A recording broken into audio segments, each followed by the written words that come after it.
original vision for Darksiders was pretty grand.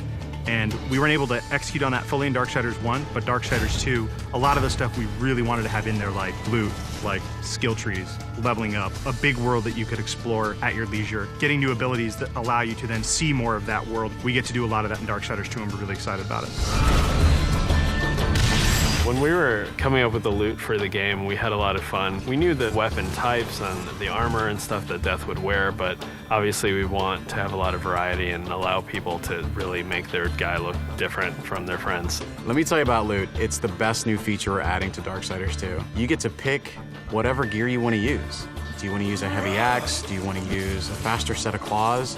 Do you prefer extra fire damage? Do you want added strength? Do you want added stamina? There's got to be thousands of pieces of loot. I mean, not is there a bunch of visual combinations, there's a bunch of statistical combinations. Of course, you're going to find just common stuff, and then you're going to start to find some that have magical properties. You're going to get some that really are loaded up with stats, and eventually, our top-tier loot is called possessed weapons, and those are going to be a lot of fun because they stay with you, and you're actually able to take items that you found, and you can feed those items into the possessed weapon to increase their power. Essentially, the possessed weapons level up with you based on how often you feed them with the loot that you don't want anymore. And I think it's that tier of loot that we're introducing that's going to be the most exciting.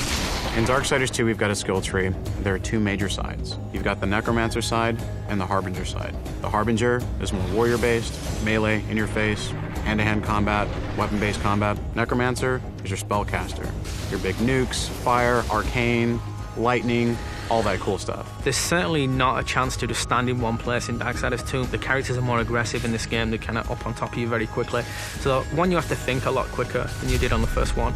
But because you've got so many different tools to handle that combat now, players can handle it in a lot of different ways. They can hold back and use a lot of the magic if they're not very good at the melee combat, but you can also get in and get through from a very up close and personal style of gameplay. So it's really down to the type of player who's playing the game.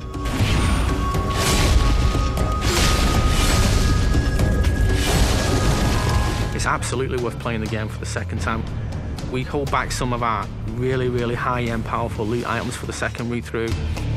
There are quests that are going to force you to explore the world into nooks and crannies you didn't even know existed, and to go down through some pretty serious content. And some are funny, some are serious, but there's a lot to see. It sort of harkens back to the elements that were special in old school games. That's what we really wanted to pack into Darksiders 2. We want people to sense our passion.